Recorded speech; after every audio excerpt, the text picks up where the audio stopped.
Ladies and gentlemen, I thought it would be fun to have a nice little sit-down fireside chat in this video like FDR used to do. Or, I don't know, the president, whatever president used to do the fireside chats. I feel like a corporate fucking shill saying that, by the way. Whatever. Okay, that's not the point of this video. But you know what kind of is the point of this video, speaking of corporate shills?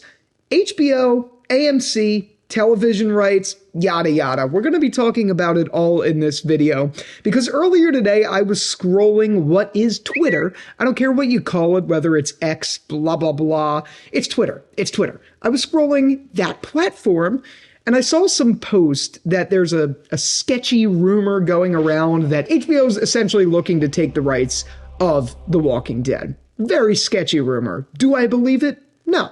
I honestly don't. So this isn't really about, oh my God, if they do it, like this is what's going to happen. No, that's not what I'm looking to do in this video.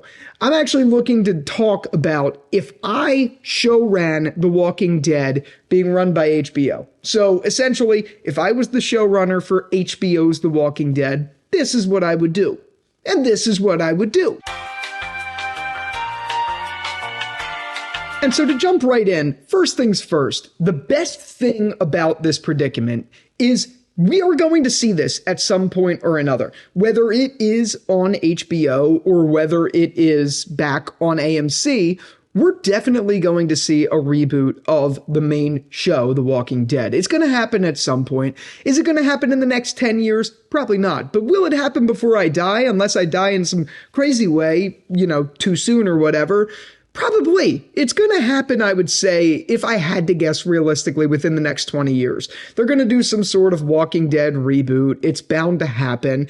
And I can't wait for that because now we know exactly how The Walking Dead's comics pan out. There's no ambiguity. There's no waiting for the source material to be finished. And as a matter of fact, Robert Kirkman made fantastic source material at that. So we don't have to worry about what could possibly happen, which characters are going to die, which characters are going to live, what contracts do we have to sign, yada yada. So the first thing I would do with all of that important information is utilize it. Be straight up with my contracts. Make efficient fucking seasons. I don't think that's too difficult of an ask, mind you. Like, realistically speaking, now that we know, now that the directors, the showrunners, blah, blah, blah, they know exactly how the story pans out, it makes telling those stories from a series and season breakdown perspective so much easier so you could contract the right people at the right times. So someone who would be playing Rick Grimes in the future,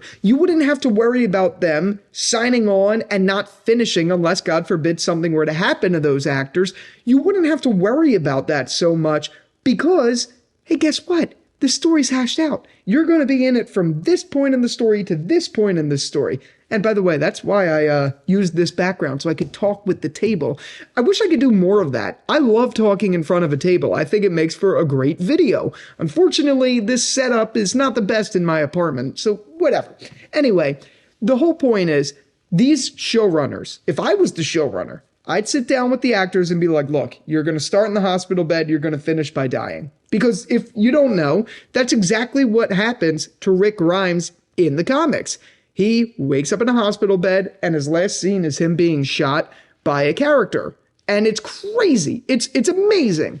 And that's something that we absolutely need to see in The Walking Dead. So I guess let me backtrack a little bit here. This video isn't as much about the comics and what happens in the comics, but let's talk about that for a minute because I think it's actually kind of important to this story here. So for those of you who don't know, and for those of you who don't want to be spoiled, I'm going to put a timestamp here, skip to this part right here, skip to it, if you don't want to be spoiled for what happens to Rick Grimes in the comics. So you've been warned. 3, 2, 1. In the Commonwealth arc of the comics, Rick Grimes is still around, Carl's still around, blah, blah, blah. All the main people that are basically dead in the show are still around in the comics. All the hits, all the big ones, all the good ones. Anyway, Rick Grimes pisses off this kid named Sebastian, who's a little son of a bitch brat. He's actually in The Walking Dead's show. He's in it, but he plays a different role than what he does in the comics. Anyway, Sebastian, as all of us know from the show, he kills Rick Grimes. He literally just goes into his room in the middle of the night and he shoots him in the chest, kills him. He turns into a walker. Carl comes in the room to see him, and then he puts down Rick Grimes. That's the story of the comics. That's exactly what happens. And a lot of people didn't love it because a lot of people didn't like the Commonwealth arc. But that being said, I loved it. I'm not going to lie. I thought it was great. And I think Robert Kirkman really summed it up well when he talked about it he was like on a red carpet somewhere. He talked about it where he essentially said, it's amazing. Rick came all of this way, fighting all of these dangers, only to be killed by a guy who broke into his apartment. Like, it's absolutely true. That's how safe of a world it was, that there was no other real threat. It was just some brat kid who shot him out of anger. Like, that's really, to me, it's really good storytelling. And I think we need to see that. And to tie this all back full circle, that's why we need to have Rick Grimes from season 1, episode 1 of whatever future rehash we do of the show to the very last, maybe third to last episode of the show. We need that. Rick Grimes is The Walking Dead. And anyone who tries to say, oh, it's an ensemble cast or whatever, you're dead wrong. Yes, it is ensemble. There are ensemble characters in the show, but it's not really about those characters. It's about the Grimes family, the same way as the Madison Clark story, Fear the Walking Dead, is the Madison Clark story. It's not about Strand as much as it is Madison. It's not as much about, Carol as it is, Rick. Or Carl, I should say. So having that fleshed out and knowing that you need to be here, your protagonist needs to be here. And I totally understand. I'm not saying there's anything wrong with Andrew Lincoln wanting to, be with his family, if that is the reason. I honestly don't think that's the reason, but if that is the reason, or maybe, okay, fine. Maybe it is the reason, but there's probably other reasons there too. Like all the bad decision making along the way probably was like, you know what? Yeah, okay, fine. It's an easy thing to walk away from. You know what I mean? Like it was probably a mix of things. I'm not throwing any shade at him for that because to be fair, where he was, there probably wasn't much of an ending in sight. You know what I mean? Like there was nowhere to really go. Like the comics weren't done at that point in time. So he probably thought there was no foreseeable ending to this show. So screw it. I'm just going to leave now. And I get it. I totally do. But having the comics be done means we could flesh out a story. So if I was the showrunner of The Walking Dead, this new rehash, I would sit every single one of these actors out and be like, this is the story from start to finish. You're an integral part to this story. These contracts are very important for you. And hey, if you don't want to be in it, maybe we'll do a time skip, but still tell the story with a different actor who looks like you or something like that. That would be like worst case. I would never, as showrunner of Fear the Walking Dead, I would never, ever, as showrunner of The Walking Dead, deviate from those main characters, even if it meant I had to recast. I wouldn't do it. I wouldn't care. And yes, it's immersion breaking. I totally understand it. Look at Jeff the cab driver in Better Call Saul. To me, that was immersion breaking. I totally get it. But if you do a little time skip or you add some facial hair or whatever, it's not the end of the world. I mean, to some it definitely is, but regardless, if my main character was the sole driving force of the story, I would do everything in my power to protect that. Even if I meant killing off other characters to protect the main story to save some money from a production standpoint, I'd do it. Anything to keep the main story moving along. And that directly involves Carl, which I can't believe we haven't talked about until now. The biggest mistake, and if you want to watch my video talking all about that, I'm going to put it up here. But the biggest mistake that ever happened to The Walking Dead, as you guys know, was the killing of Carl. It wasn't the Glenn scene. It wasn't the Abraham thing. It wasn't anything else. The biggest, by far, biggest mistake of The Walking Dead TV show on AMC was the killing of Carl. It made no sense. There was no reason for it just to bring Judith into the picture. By the way, if I was showrunner of The Walking Dead in this new version of it, I'd have killed Judith off the way that she was killed off in the comics with her mother. I would do that in a second because it's good storytelling. Whatever. Anyway, getting beside the point. I love using my hands here. Jesus. Anyway, I would keep Carl around, obviously, because just as much as it's the Rick Grimes story, it's the Carl story. Like I said, it's the Grimes story. It's the two of them. That's really what it is. So I would keep Carl around because he ends the fucking show. That's what he does. he ends the comics, he needs to end the show. He didn't end the show because he was dead. Oh, God. Again, if you want to see me rant, there, check it out. It's worth it. I'm telling you, it's worth it. But yeah, that's the biggest thing. I'm not going to delve too far into that. You already know how I feel about that. So I'd keep Rick around. I'd keep Carl around, and I'd tell their full stories. Everything with Lydia, with all of that stuff. I tell all of it. We show it. We show all of it. And then the other thing I would do, now this is controversial, I completely get it, I know, because he's such a big selling point in now of The Walking Dead's history, blah, blah, blah, but I would have never created Merill and Daryl. I just wouldn't have. It's not true to the comics, and I want a show that's actually faithful to the comics, because even though The Walking Dead on AMC takes a lot of the moments from the comics and just rehashes them, but it feels like the story's still like plugging along, if you know what I mean, but it delves off in a lot of ways. Daryl and Merill are the perfect example of that. And even though they were fantastic additions to the show, that we could make a whole separate video on whether having those in makes the show better in certain ways than the comics, blah, blah, blah.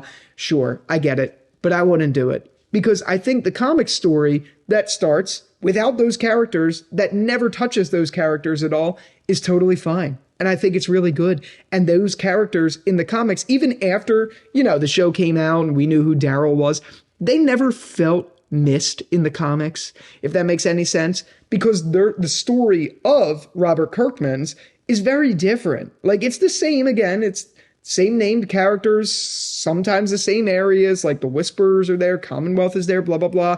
But the way things pan out and the dynamics between the people that exist in that show, it never felt like they were necessary. And that's, again, not a bad thing against Daryl and Merill, because I loved the two of them in the show. Absolutely loved them. But in my version, they just wouldn't exist because they don't need to. They truly don't. And that leads into all of the other characters that didn't exist. For instance, Carol. In the comics, Carol only lasts like 3 issues. Not really, she lasts a little bit more than 3, but she's not in it that long, and I would do the same thing. I wouldn't keep her in it that long because I don't think it's necessary. Same with Michonne. I wouldn't have Michonne play such an loving role with Rick. I would keep a lot of Michonne the same because in the comics, a lot of Michonne is the same.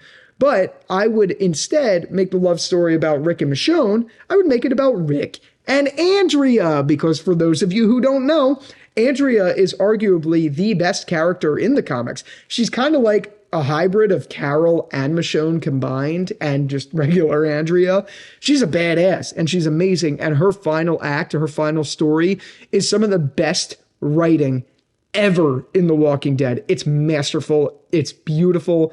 It is one of the things that makes the comics so special, and I would never skip out on that storytelling. Maybe if it came to it and one of the actresses wanted to leave the show, yeah, maybe I'd do a Rick and Michonne sort of thing, but I would still tell the story. I would still tell the story that's very important, which was the story of Andrea's death.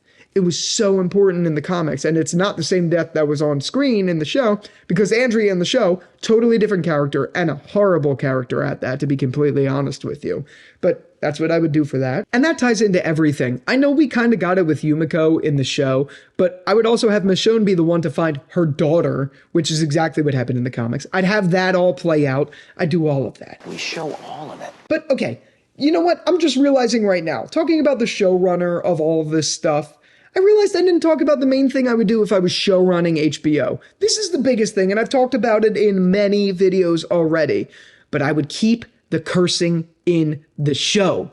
Obviously, if it's HBO, that's going to happen no matter what, but I'd keep it in because it's so important to characters like Negan. It is the sole existence of Negan. You cannot have a show without him cursing. You also can't have an apocalyptic show without people dropping F-bombs. It's just impossible. You can't do it. That would be one of the biggest things that I would do, is make sure the cursing is done well. Swearing is so important in trying times like what is in The Walking Dead, and it needs to be shown. No ifs, ands, or buts. It needs to be there. And with that, I know it's more expensive and yada yada, but again, this is if I were showrunner. I'm not on a budget. I'm on my own thoughts, okay? So if I was showrunner, it would stay film the entire way through instead of switching to digital. And I'm talking about filmography. Like, if I were to film the show, I'd film it on film cameras, not digital cameras. And I know it's a much more expensive process. I get it. I do. But an apocalyptic show like The Walking Dead should have always stayed on film. And I get it. They had budgetary constraints in the real world and AMC land. I totally get that. So they had to switch to digital. It makes sense. But film looks so much better. It has that gritty tone that's nice. The color grading with the noise of film, it's just so amazing. It looks The Walking Dead.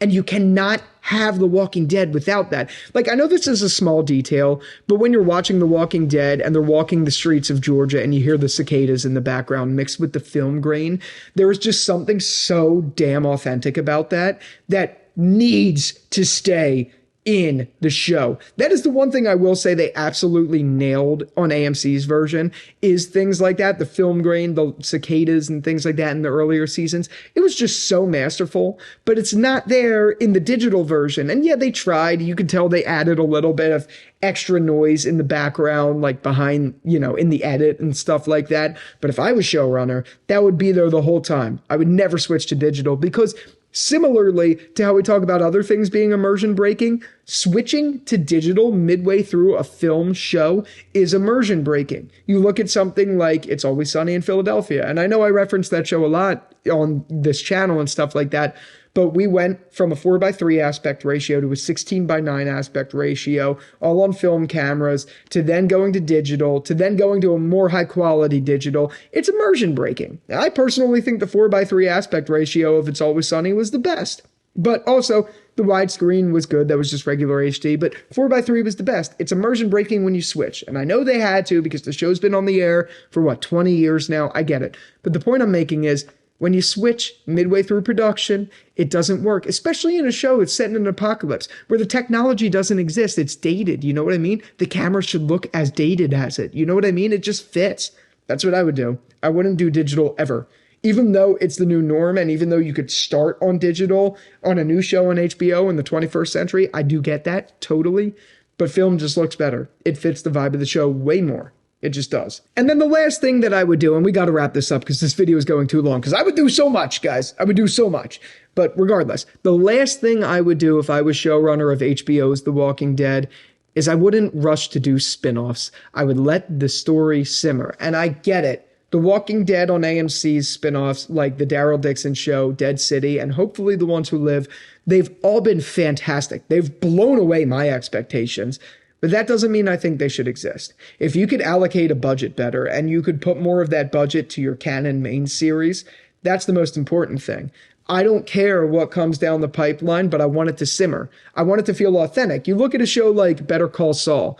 Better Call Saul, I personally think, is the best show of all time. Genuinely do.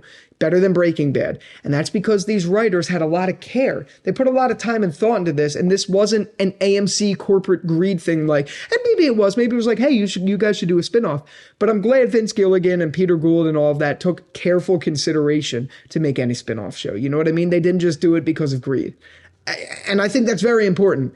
If I was the showrunner of The Walking Dead, I understand it makes the companies money. It makes HBO money. It makes ABC money, or AMC money. It makes all of them money to have spinoffs and milk that cow. I get it.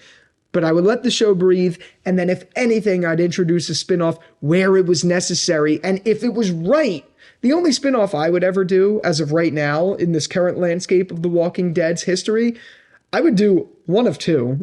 The one I would definitely do, for sure, is a Here's Negan spinoff. Definitely, because it's source material and it's fantastic. I would positively do that. And I would also maybe do the Robert Kirkman spin-off of the comic story where it's like Rick Grimes and the crew fighting aliens, but that would just be for fun. That would be like an added thing on like Max or something like that. You know what I mean? That would be it. but they would never be priority. The main series would be priority, and then way down the road, if maybe I felt interested as a showrunner, then I would do a spinoff, maybe, but probably not, because I don't really agree with it overall, even though it is good for money, whatever, blah, blah, blah. I say that now. If I was, honestly, realistically speaking, if I was showrunner for a cash cow like The Walking Dead, I hate to admit it, but I'd probably do spinoffs because they'd make me a boatload of cash. And that's the whole thing with American greed and blah, blah, blah. Up next on American Greed, Jerry. No, whatever. That was stupid. I'm not going to get into a whole capitalistic argument here. I'm not going to do that. Blah, blah, blah. It's not the point of this. Realistically speaking, if I was showrunner, I say I wouldn't do it. Probably would. Whatever. That's the video. Let me know what you guys would do if you were showrunner of The Walking Dead, if it went to HBO or something like that. I'd love to hear about that down in the comments. I had no idea this video was going to turn into however long this is. I feel like I've been recording for a very long time, and I'm not really going to have to cut much down from this video. So that's that, but let me know down in the comments. Be sure to follow me on Instagram and like and subscribe if you haven't already. With all that out of the way, hope you like the new setting. This is fun. It's fun to talk with my hands here. And yeah, with all that out of the way, thank you again so much for watching this video. And until the next one, I'll talk to you later. Peace out. Bye. Have a beautiful time.